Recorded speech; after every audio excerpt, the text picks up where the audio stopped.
राहुल गांधी यांना जीवे मारण्याची धमकी दिल्याने यवतमाळमध्ये आता आंदोलन पेटलेलं आहे। एकंदरीत पाहिलं तर संविधान चौक या ठिकाणी मोठ्या प्रमाणात आंदोलन पेटल्याने काँग्रेस समर्थक जे आहेत आता आक्रमक झाले। या संदर्भात बोलण्याकरिता आपल्यासोबत महिला काँग्रेस प्रदेश अध्यक्ष आहेत। ताई, काय नेमकं कशा संदर्भात आंदोलन आहे, काय सांगणार? बघा, सर्व देशाला माहिती आहे की आजचं आंदोलन कशासाठी आहे आणि हे आंदोलन कुठल्या पक्षाने नाही, जनतेच्या तीव्र भावना आहे। आज देशाच्या सर्वोच्च सभागृहाचा सदस्य आणि विरोधी पक्षनेता ज्याच्याकडे देशाचं लक्ष लागलेलं असतं, त्या विरोधी पक्षनेत्याला जर या पद्धतीने तुम्ही धमकी देत असाल तर सर्वसामान्य जनतेचं काय? सर्वसामान्य जनता सुरक्षित आहे का? हा फार मोठा प्रश्न आम्हाला आहे।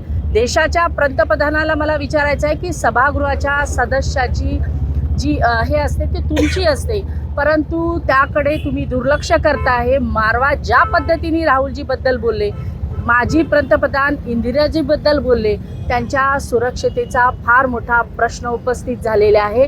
देशाचा विरोधी पक्षनेता जर सुरक्षित नसेल, तुमच्या सभागृहाचा सदस्य जर सुरक्षित नसेल, तर मग आम्ही काय करायचं? ज्या पद्धतीने तुम्ही धमकी दिलेली आहे, तात्काळ त्याला अटक झाली पाहिजे, त्यांच्यावर गुन्हे दाखल झाले पाहिजे। अन्यथा देशामध्ये जे घडेल त्याला जबाबदार तुम्ही राहाल। जिल्ह्यामध्ये आंदोलन होईल, ब्लॉकमध्ये आंदोलन होईल आणि भाजपाच्या प्रत्येक नेत्याला रस्त्याने चालणं आम्ही बंद करू जोपर्यंत त्याला तात्काळ अटक होणार नाही। नक्की एकंदरीत पाहिलं तर ज्यांनी कोणी ही धमकी दिली असेल त्यांच्यावर ताबडतोब कारवाई करण्यात यावी, अन्यथा यापेक्षाही तीव्र आंदोलन करण्यात येईल असा इशारा सुद्धा यावेळेस काँग्रेसच्या प्रदेशाध्यक्षा संध्याताई सवालाकी यांच्या वतीने देण्यात आलेला आहे। संजय राठोड, लोकशाही मराठी, यवतमाळ।